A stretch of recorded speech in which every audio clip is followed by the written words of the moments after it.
देश में कई तरह के चिटफंड घोटाले सुनने को मिले हैं। कई मामलों में फैसले दिए गए हैं और कई अदालतों में लंबित हैं। वलसाड जिले में एक नए तरह का चिटफंड घोटाला सामने आया है, जिसमें गौ माता के नाम पर लोगों से करोड़ों रुपए ठगे गए। गुजरात के चिल्की नवसारी से वर्ष 2011 में registered Gauras multi trade private limited company ने लोगों को धोखा देकर और बड़े बड़े सपने दिखाकर एक चयन स्कीम के तहत हर महीने पैसे जमा कराए गए थे, लेकिन समय सीमा के बाद पैसे वापस नहीं किए गए।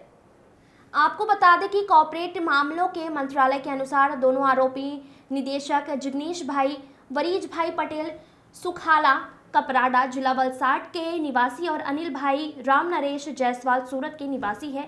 इनके अलावा कंपनी की कोर कमेटी के सदस्य वंतिक भाई पटेल, धीरू भाई पटेल, महेंद्र भाई पटेल, सुभाष भाई पटेल थे। शिकायतकर्ता योगेश भाई, बाबू भाई पटेल, राह पारिया वलसाड और अन्य पीड़ितों द्वारा पारडी पुलिस स्टेशन में IPC 420 के तहत दोनों निदेशकों के खिलाफ शिकायत दर्ज कराई गई है। उन्होंने पुलिस और सरकार से न्याय के लिए गुहार लगाई है। एडवोकेट रुपेश राठौड़ और एडवोकेट हेमंत पटेल मदद के लिए आगे आकर उन्हें कानूनी सहायता प्रदान की। गौरतलब है कि ऐसे चिटफंड में सैकड़ों गरीब लोग आते हैं और कम समय में अधिक पाने के लालच में खुद को नुकसान पहुंचाते हैं, जिसे लोगों को समझना होगा। शिकायतकर्ता के वकील रुपेश राठौड़ ने आगे जानकारी देते हुए बताया कि कैसे कंपनी ने भोले भाले लोगों के साथ गेम खेलकर वापी वलसाड और आसपास के इलाकों के लोगों से 1 करोड़ रुपए से ज्यादा की ठगी की। प्राइवेट लिमिटेड कंपनी बनाकर गांव में छोटी मोटी नौकरी करने वाले लोगों से उनकी मेहनत की कमाई निवेश कराकर उन्हें डेयरी उद्योग करने के नाम पर मैच्योरिटी पर पैसा और गाय देने का झांसा दिया। मामले में पीड़ित और याचिकाकर्ता योगेश पटेल ने कहा कि 2016 के बाद कंपनी के दोनों निदेशक लगातार लोगों को गुमराह कर रहे थे, पैसा मांगने पर दिखावा कर रहे थे और तरह तरह के बहाने बना रहे थे। Bureau report. क्या नाम है आपका और जिस तरीके से ये कंपनी ने चीटिंग किया, कंपनी का नाम क्या है और आप लोग के पास जो अर्जदार आए उनकी क्या वेदना है, आप लोग क्या बताएं? कंपनी का नाम Gauras multi trade private limited company है। मैं एडवोकेट रुपेश राठौड़। ये लोग इस कंपनी से 2016-17 से जुड़े हैं। 2011 को कंपनी बनी थी। उसके बाद से ये लोग छोटे छोटे पार्ट्स में जैसे सहारा वाले लेते थे वैसे कलेक्शन करते हैं और इनको एक ऐसा लालच दिया कि ये पैसे आपको 8 साल में 2 गुना मिलेंगे, जिसके साथ आपको गिर गाय होती है वो मिलेगी, आप अपना कुछ बिजनेस कर पाओगे और अलग अलग तरह की बेनिफिट्स दिखाई थी कि जो ऐसे सपने दिखाए थे जो कभी साकार नहीं होगा, वैसे सपने दिखाए थे। तो पहले उन्होंने कुछ प्रोवाइड किया होगा तब जाके? हाँ, पहले इनिशियली स्टेज पे जब इन्होंने पैसे दिए तो उन्होंने उनका वो लालच को 2 गुना करने के लिए उनके पैसे डबल करके दिए, कुछ चीज़ें उन्होंने अलॉट की ताकि उनको ट्रस्ट बैठ गया कि ये हमको आगे जाके और भी मिलेंगे। तो इन्होंने अपनी और हार्ड अर्न मनी, जो रोज़ के मजदूर आप जो कि जितने लोग हैं वो रोज़गारी पे काम करते हैं, 200, 500, 1000 रुपये वो जमा छोटे छोटे अमाउंट जमा करके इनको जमा के उनका कैसा एक कलेक्शन सेंटर वापी था, वलसाड़ था और इनके जो एजेंट है चिखली, इनके जो एजेंट है वो घर पे ही पैसे लेने जाते थे। बेचारे मजदूर वो लोग जमा करने भी जाते। तो ये सारा ट्रांजेक्शन भी कैश बेस है जिसका कोई रिकॉर्ड्स ही नहीं है। और अगर आप देखोगे हमारी कंपनी लॉ के हिसाब से तो उनको जो रिकॉर्ड्स अपडेट करने थे कंपनीज लॉ के हिसाब से MCA पे, वो भी इन्होंने अपडेट नहीं किए ताकि कोई इनको ट्रैक कर पाए कि कितने ट्रांजेक्शन हुए, कितने पैसे हैं। अब जो ये बेचारे लोग को सर्टिफिकेट दिए, प्रेफरेंस शेयर के सर्टिफिकेट, मुझे लगता है वो भी पूरे गलत है क्योंकि कंपनी रजिस्टर्ड ही 1 लाख रुपये शेयर के बिहाव पे हुई है। तो इनका जो मेरे पास जो लोग आए हैं, जो गरीब लोग, उनका तकरीबन 1-8 करोड़ रुपया जितना फंसा हुआ है। इसके अलावा बहुत सारे लोग हैं जिनका कितना पैसा फंसा हमको पता नहीं। जब ये दोनों मिलेंगे, जो इस पूरी मिस्ट्री के मास्टरमाइंड जिग्नेश भाई और अनिल भाई, वो दोनों मिलेंगे तो पता चलेगा कितने लोगों के साथ कितना फ्रॉड किया है। अब ये बेचारों को ये भी नहीं पता कि इनके साथ क्या हुआ क्या। ये तो मेरे कांटेक्ट में आए कहीं से, उनको पता चला, मैंने उनको बताया कि ये जो कंपनी बनी थी ना, वो उसका इंटेंशन ही फ्रॉड था क्योंकि शुरुआत से उन्होंने कोई कंपनी की कंप्लाइंस ही नहीं की ताकि वो कैसा कंपनी तुरंत ही अपने आप बंद हो जाए।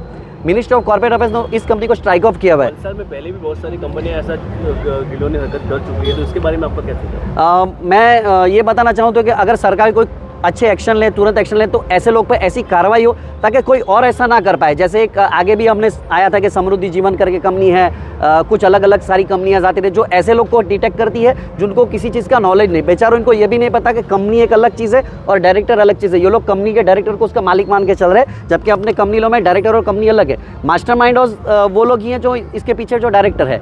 आपके हिसाब से ऐसे लोगों पे कैसे फरियाद होनी चाहिए, कैसे कार्रवाई होनी चाहिए? कार्रवाई में सबसे पहली बात ये है कि न्याय यही होना चाहिए कि बेचारे इन गरीब लोग का सबसे पहले पैसा मिल जाए, उसके बाद जो ऐसा एग्जाम्पल सेट किया जाए कायदे के हिसाब से, ताकि कोई और ऐसा करने से पहले 2 बार सोचे कि हम इस गरीब लोग का पैसा ना लें। आरबीआई की गाइडलाइन के हिसाब से बैंक के जो नियम है उसके हिसाब से क्या ये चीज़ वापस इनको मिल सकती है, ऐसा आपको लग रहा है क्या?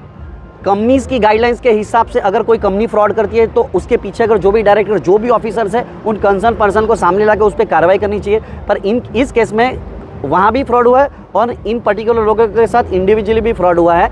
कैश ट्रांजेक्शन बहुत सारे दिखाए गए हैं, सारे फ्रॉड डॉक्यूमेंट दिखाए गए हैं। मतलब आप प्राइमा फेसी एविडेंस देखोगे तो पूरा डिटेक्शन ही पूरा फ्रॉड है, कुछ भी एक चीज़ ऐसा नहीं है कि उन्होंने लीगली सही से रखा हुआ है। बैंक और कंपनी में बहुत तफावत रहता है, तो बैंक की या इंडस्ट्री? नहीं, ये कंपनी थी, इन्होंने गोरस multitrade private limited company register की थी।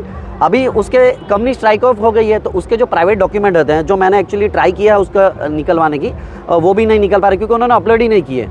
जब तुम कुछ चीज़ें करते हो तो उसके फाइनेंशियल स्टेटमेंट अपलोड करना, तो वो किए ही नहीं अब तक। तो हमको पता ही नहीं चला कि इनको जो शेयर दिए हैं वो सही है गलत है, सारी चीज़ अभी कैसा है कि एकदम बंद पिटा रहा है। जैसे कुछ कार्रवाई होगी यहाँ से न्याय तंत्र से और ये लोग दोनों पकड़े जाए तो कुछ पता चल पाए कि क्या इनके साथ हुआ था एक्चुअली और उन्होंने उस पैसों को किया क्या है। कैसा है कि ये मनी लॉन्ड्रिंग का भी केस हो सकता है कि पैसों को कहाँ ले जाकर क्या डाला है। बट अभी तो ये है कि सबसे बड़ी बात ये दोनों पकड़े जाए और इन बेचारे गरीब लोगों का पैसा इनको रिटर्न मिले, वही सबसे बड़ी बात है। बाकी चीज़ें तो बाद में जो भी हो सके वो न्याय की तरफ से, पहले इनका पैसा मिल जाए, वही हमारी दरखास्त है न्याय तंत्र से और पुलिस से, जो भी इनके लिए हो जाए वो करे ऐसा। યોગેશ ભાઈ, क्या શું છે તમારું નામ ને ક્યાં રહો છો? તમને અત્યારે જે આપ સીધી પડી રહી છે એના વિશે વિગતવાર. મારું નામ યોગેશ ભાવે પટેલ છે, રહેવાનું પાટી પરિયા છે. ગોરસ મલ્ટીટ્રેડ કરીને કંપની હતી, ડેરી પ્રોજેક્ટ ચલાવતા હતા એ લોકો. જેના ઓનર છે જિગ્નેશ વજીરભાઈ પટેલ, જેમનું સુખાલા રહેવાનું છે. એક અનિલભાઈ જયસ્વાલ છે, જેમનું રહેવાનું છે વ્યારા. એકચ્યુઅલી એમને કહ્યું કે પાર્ટમાં પૈસા ઉઘરાવતા હતા, ઘરે લેવા આવતા હતા, ઓફિસમાં જમા કરતા હતા. શરૂઆતના ગાળામાં તો સારું ચાલ્યું એટલે અમે અમારા થ્રુ ફ્રેન્ડ છે, ફેમિલી છે, ફળિયાના છે, એમાં પૈસા અમે ભરાવ્યા અને પોતે પણ ભર્યા છે પૈસા. હવે કેવું છે કે સમય પહેલાં શરૂઆતના ગાળામાં એમને પૈસા પાછા રિફંડ આપ્યા છે, એટલે અમને વધારે લાલચ આવી તેથી અમે પાછા વધારે પૈસા ભર્યા. પછી 2016થી લઈને હમણાં સુધી ભાઈ મળતા જ નથી, પૈસા આપવાના બહાના કર્યા કરે છે, પૈસા આપતા નથી એમના. અમારે આખી ટીમના જોઈએ તો 70-80 લાખ રૂપિયા એમાં રોકાયેલા છે એમાં. હાલમાં જે તમે રજૂઆત કરી છે પોલીસ સ્ટેશનમાં કે અત્યારે જે આ કંપનીના માલિક વગેરે છે એનો બનાવ્યો એ લોકોનું કોઈ એ બાજુ છે ઇન્ફોર્મેશન? એક કશું અમને જાણ નથી. ઘરે જાય તો ઘરે પણ ટાળા મળે છે, કશે ઇન્ફોર્મ હોય તો ત્યાં જાય ત્યાં પણ એ લોકો મળતા નથી અમને. હા, મારું નામ સંગીતાબેન રાજેશભાઈ કુરકુટિયા છે, હું પારડીનું છું. અને અમને જ્યારે અહીંયા આવેલા જિગ્નેશ પટેલ એ કહેતા હતા કે તમને ગીરી ગાય આપશું, તમને થોડુંક પેમેન્ટ વધારી આપશું અને થોડાક પૈસા અમારા પાક્યા, એટલે અમે બી પછી લાલચમાં થોડા પૈસા ભર્યા, અમારા ફેમિલીના ભર્યા, આજુબાજુમાં કંઈ વાત કરી તો એ લોકે ભર્યા. એટલે અમને બી ઉત્સાહ હતો કે અમારા આટલા પૈસા આવશે તો અમને કંઈ કામ આવશે. પણ અત્યારે હું 2016થી તો એ કોન્ટેક્ટમાં આવતા નથી, નંબર બદલી નાખે છે, ફોન કરે તો ફોનમાં કોન્ટેક્ટ નહીં થાય, ઘરે જાય તો ઘરે તાળા હોય. હવે અમારે બી બીજાના પૈસા હોય તો આપણે એ લોકોને બી જવાબ આપવાનું હોય, એટલે બહુ પરેશાનીમાં છે. અમને એટલું જ જોઈએ કે અમને અમારો ન્યાય મળે અને અમને જે પૈસા અમે જે ભરેલા છે એને અમે વ્યાજ એવું કંઈ નહીં આપે તો કંઈ નહીં, મતલબ અમારું જે મુદ્દલ હોય એ અમને આપે તો એ સારું એમ. કેમ કે અમારે બહુ તકલીફ કરવી પડે છે, બધાનું સાંભળીને હવે તો હિંમતે હારી જવાનું. એટલે અમે આ પોલીસ ચોકીમાં બી અરજી આપી છે અને અમે થોડોક આ વકીલ સાહેબનો બી કોન્ટેક્ટ કર્યો, એ લોકોએ અમને સાચી સલાહ આપી છે તો અમે આ રીતે આગળ વધતા છે. તમારી શું અપેક્ષા છે? સરકાર પાસે અમારી એ જ અપેક્ષા છે કે અમને અમારો ન્યાય મળે અને અમારી જે રકમ ભરી છે એ અમને પરત પર મળી જાય. હા, અને જે અપરાધી હોય એ લોકોના હિસાબની સજા તો એ લોકોને થવી જ જોઈએ. કેમ કે સર અમે બહુ તકલીફ કરી છે, બધાનું બહુ સાંભળ્યું છે, ઘરે ઝઘડા કરવા આવે એવું બી અમે થયું છે, એટલે અમે બી બહુ પ્રોબ્લેમમાં છે. એટલે એ લોકોની રીતે જો સારી લાઈફ જીવતા હોય તો અમને બી સારી લાઈફ જીવવાનો અધિકાર છે એમ. એટલે અત્યારે સુધીમાં અમને એવું થયું કે પૈસા મળશે એમ. કેટલા સમયથી આ લોકો તમારાથી દૂર જવાનું ચાલુ કરેલું એમને? કેટલા સમય બાદ એ લોકો તમને મળ્યા જ નથી કોન્ટેક્ટ? એ 2016થી એ કોન્ટેક્ટમાં નથી અને 1-2 વાર અમારો ફોનથી કોન્ટેક્ટ થયો તો એમને હવે કહ્યું કે અમે ઘરે મળવા આવીશું અને વાતો કરીશું, આપણા પૈસા પાછા મળી જશે, તમારે ટેન્શન લેવાની જરૂર નથી. પણ અત્યારે તો ફોન નંબરનો કોઈ કોન્ટેક્ટ થતો નથી અને ઘરે જાય તો કોઈ જવાબ આપતું નથી. આ કંપની કયા વર્ષમાં ચાલુ થયેલી? 2011માં થઈ છે. અને એ લોકો અમારા બાજુમાં પેલા અમારા એક ફ્રેન્ડ હતા કિરણભાઈ પટેલ, એમ અત્યારે મૃત્યુ થયું છે.